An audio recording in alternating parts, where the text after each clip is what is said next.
চাকরি আসলে যে কোনো সময় যে কারোরই হারানোর সম্ভাবনা রয়েছে। চাকরি যার নাই সেই যে আসলে লেস কোয়ালিফাইড বা তার কম্পিটেন্সির অভাব বা সে নন পারফর্মার, বিষয়টা সর্বক্ষেত্রে সত্য নাও হতে পারে। এই ক্ষেত্রে আমার সাজেশন হচ্ছে হতাশ হওয়ার কিছু নেই। যাদের কোয়ালিটি আছে, অভিজ্ঞতা আছে, তারা অবশ্যই চাকরি পাবেন। চাকরি যখন আমাদের থাকবে না, তখন এই সময়টুকু জুড়ে আমরা নিজেদেরকে সমৃদ্ধ করার জন্য প্রচুর ট্রেনিং করব, নিজেরা অনেক পড়াশোনা করব। বিকজ দেখবেন যে 6 মাস যখন আপনি প্রচুর পরিমাণ পড়াশোনা করেছেন, ট্রেনিং নিয়েছেন, সার্টিফিকেশন নিয়েছেন, তখন কিন্তু আপনার আত্মবিশ্বাস আরো বেড়ে যেতে পারে। আপনার যখন একটা জব থাকবে না, তখনই কিন্তু আপনার শুভানুধ্যায়ী যারা আছেন, কমিউনিটি পিপল যারা আছেন, বিভিন্ন অ্যাসোসিয়েশনের মেম্বার যারা আছেন, তাদের সাথে কিন্তু আপনাদের যোগাযোগটা দ্বিগুণ পরিমাণে বাড়াতে হবে। করোনা পরবর্তী পৃথিবীতে, বিশেষ করে বাংলাদেশে বা তৃতীয় বিশ্বের অনেক দেশগুলোতে দেখা গেছে যে অনেক কর্মজীবী তাদের চাকরি হারিয়েছেন। এবং বিশেষ করে বাংলাদেশে বর্তমানে যে পরিবর্তিত রাজনৈতিক পরিস্থিতি রয়েছে, এক্ষেত্রেও দেখা যাচ্ছে যে অনেক ভাই আছেন যারা এই মুহূর্তে চাকরির মধ্যে নেই, তারা এক ধরনের বেকারত্বের মধ্য দিয়ে দিন কাটছে। সো অনেকেই জিজ্ঞাসা করেন যে আমি কিভাবে চাকরি পাবো, বা চাকরি যদি নাও পাই খুব সাম্প্রতিক সময়ে আমি সেক্ষেত্রে কি করব। অনেকেই হতাশা প্রকাশ করছেন, অনেকে ফ্রাস্ট্রেটেড হয়ে যাচ্ছেন। সো এক্ষেত্রে আসলে কি করা যেতে পারে? তো বিষয়টা কিন্তু যথেষ্ট সিগনিফিক্যান্ট। বিকজ একজন রেগুলার একজন চাকরিজীবী যিনি পেশাগতভাবে দীর্ঘদিন ধরে চাকরি করছেন, একটা পুরুষও হতে পারে, মহিলাও হতে পারেন, তারা যদি আকস্মিকভাবে তারা যদি চাকরি হারান বা যে কোনো কারণে যদি তাদের চাকরি করার সুযোগ থেকে তারা বঞ্চিত হন, তাহলে স্বাভাবিকভাবেই কিছু হতাশা তাদের মধ্যে জন্মগ্রহণ করতেই পারে। কিন্তু সেক্ষেত্রে কি করা যেতে পারে? সো আসুন এই বিষয়ে আমরা কিছু আলোচনা করি। চাকরি আসলে যে কোনো সময় যে কারোরই হারানোর সম্ভাবনা রয়েছে। বিকজ বিশেষ করে বেসরকারি খাতে যারা চাকরি করেন, কখনো দেখা যাচ্ছে যে একটা প্রতিষ্ঠান প্রত্যাশা মতো মুনাফা অর্জন যখন না করে, তখন তারা তাদের ওভারহেড কস্ট কমানোর জন্য ডাউন সাইজিংয়ে যায়, মানুষের চাকরি চলে যায়।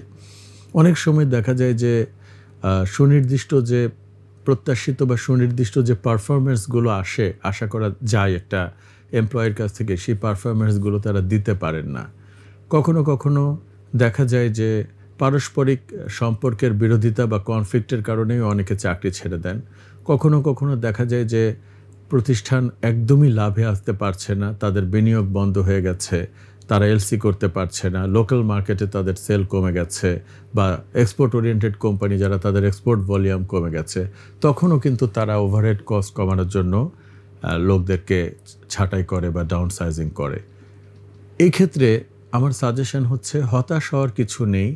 যাদের কোয়ালিটি আছে, অভিজ্ঞতা আছে, যাদের কম্পিটেন্সি রয়েছে, তারা অবশ্যই চাকরি পাবেন। এই মাঝের এই সময়টা অনেকেই চ্যালেঞ্জের মধ্যে থাকে।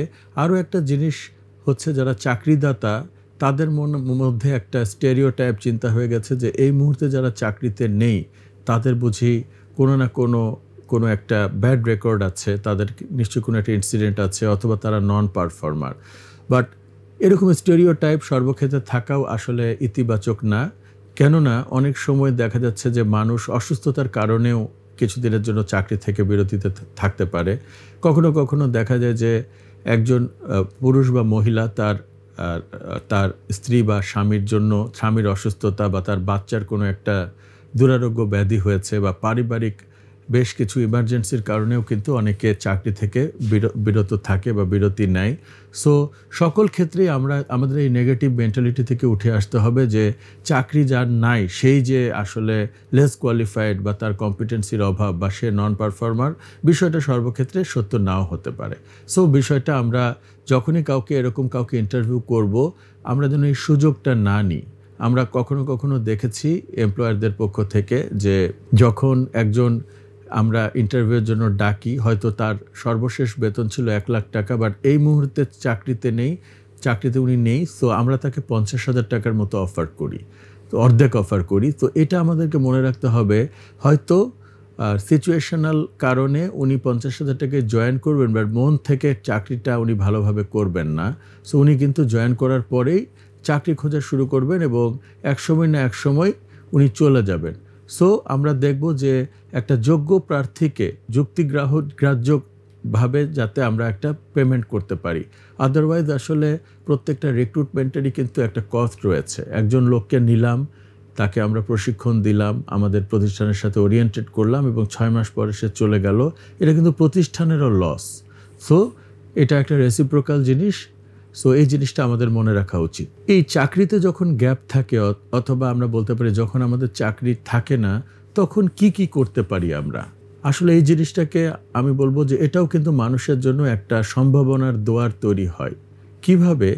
অর্থাৎ আমরা যখন সাধারণভাবে 5 দিন বা 6 দিন অফিস করি সকাল থেকে সন্ধ্যা, তখন কিন্তু দেখা যায় স্বাভাবিকভাবে আমরা যথেষ্ট ক্লান্তিতে থাকি এবং বেশিরভাগ বেসরকারি প্রতিষ্ঠানে কিন্তু ওয়ার্ক লাইফ ব্যালেন্স নেই সেভাবে। অর্থাৎ আমাদের অফিস যদি 6টার সময় ছুটি হওয়ার কথা, দেখা যায় যে কখনো 8টায় ছুটি হয়, 9টায় ছুটি হয়। ইভেন অনেক বেসরকারি জায়গায় কাজের চাপে আমরা ছুটির দিনেও মাঝে মাঝে কাজ করি। সো সেলফ লার্নিং বা সেলফ ডেভেলপমেন্টের বিষয়টা কিন্তু আমরা সেক্ষেত্রে খুব বেশি গুরুত্ব দিই না এবং খুব বেশি গুরুত্ব না দেওয়ার কারণে আমরা কিন্তু দেখা যাচ্ছে যে আমাদের লার্নিংয়ের যে প্র্যাকটিস, আমাদের যে জ্ঞান চর্চা বা আমাদের প্রশিক্ষণের যে বিষয়গুলো, সেটা থেকে কিন্তু আমরা নিজেদেরকে অনেক দূরে রাখি। সো আমরা কিন্তু যুগের সাথে তাল মিলিয়ে তখন চলতে পারবো না যদি না নিজেকে আমি একদম আধুনিক কালের যে ট্রেনিং বা সফট স্কিল বা টেকনিক্যাল স্কিল যেগুলো হয়েছে, লাইক আর্টিফিশিয়াল ইন্টেলিজেন্স বা মেশিন লার্নিং বা পাইথন বা এক্সেলের অ্যাডভান্স ডেটা অ্যানালাইসিস এক্সেলের মাধ্যমে বা ড্যাশবোর্ড রিপোর্টিং, এখন পৃথিবী অনেক এগিয়ে গেছে এবং ইচ্ছে থাকলেই আমরা কিন্তু এগুলো অনলাইনের মাধ্যমেও শিখতে পারবো। আমাকে যে সর্বদা একটা টাকার বিনিময়ে ফর্মাল একটা ট্রেনিং ইনস্টিটিউটের মাধ্যমে শিখতে হবে তা না।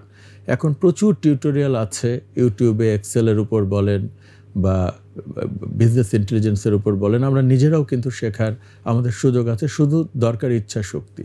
সো যখন আমরা ফুল টাইম এমপ্লয়মেন্টের মধ্যে থাকি না, তখন কিন্তু নিজেকে পরিপূর্ণভাবে ট্রেনিং লার্নিংয়ের মাধ্যমে আরও সমৃদ্ধ করা, নিজেকে আরও রিচ করার জন্য কিন্তু এটা আমি মনে করি একটা বিরাট সুযোগ এবং এই সুযোগটা নিতেই হবে। বিকজ দেখবেন যে 6 মাস যখন আপনি প্রচুর পরিমাণ পড়াশোনা করেছেন, ট্রেনিং নিয়েছেন, সার্টিফিকেশন নিয়েছেন, তখন কিন্তু আপনার আত্মবিশ্বাস আরও বেড়ে যেতে পারে।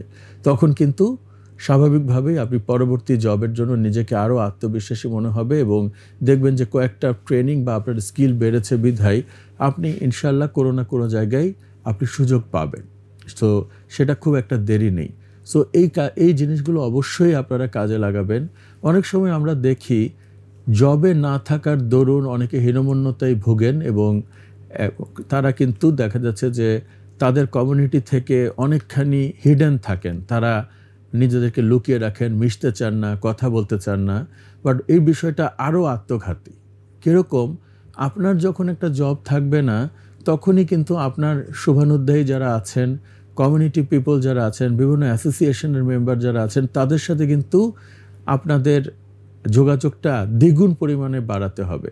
এটা কোনো লজ্জার কারণ নেই, বিকজ অনেকেই পারিবারিক বা যে কোনো সামাজিক চ্যালেঞ্জের কারণেও তার চাকরিটা ছেড়ে দিতে পারে। মানুষ কখনো কখনো দেখা যাচ্ছে যে একটা অ্যাডভার্স সিচুয়েশনের কারণেই জবটা ছেড়ে দিয়েছে। দেখা গেল যে তার বাচ্চা খুব অসুস্থ এবং 1 বছর মেয়াদি একটা বিদেশে চিকিৎসা লাগবে। সেই সময় নিশ্চয়ই তার পরিবার বা সন্তানের সুস্থতা তার চাকরির চেয়ে অনেক বেশি গুরুত্বপূর্ণ। সো এই জিনিসগুলো আমরা মাথায় রাখবো। সো এই চাকরি যখন আমাদের থাকবে না, তখন এই সময়টুকু জুড়ে আমরা নিজেদেরকে সমৃদ্ধ করার জন্য প্রচুর ট্রেনিং করব, নিজেরা অনেক পড়াশোনা করব, একাডেমিক এবং নন একাডেমিক বই, নেটওয়ার্ক বাড়াবো। আমরা সবসময় কিন্তু চেষ্টা করব যে সিনিয়র যারা আছেন আমাদের কর্পোরেট প্রফেশনাল, তাদের সাথে যেন আমরা এই সময় যোগাযোগটা রাখি, তাদের সাহায্য চাই। সো এই জিনিসগুলো যদি করি, তাহলে আমি বলবো যে এই মুহূর্তে যারা জবে নেই তাদের হতাশ হওয়ার কিছু নেই, বরঞ্চ আমি বলবো যে কিছু ক্ষেত্রে তারা নিজেদেরকে আরও বেশি সমৃদ্ধ করার মাধ্যমে আরও বেটার জব পাওয়ার তাদের সম্ভাবনা বেড়ে যায়। সো ধন্যবাদ সবাইকে। 1 লক্ষাধিক পণ্য আর অসংখ্য সুবিধা নিয়ে আস্থার রকমারি আপনার দোরে। যা কিছু দরকারি সাথে আছে রকমারি। বই ও পণ্য অর্ডার করতে ভিজিট করুন এখনই।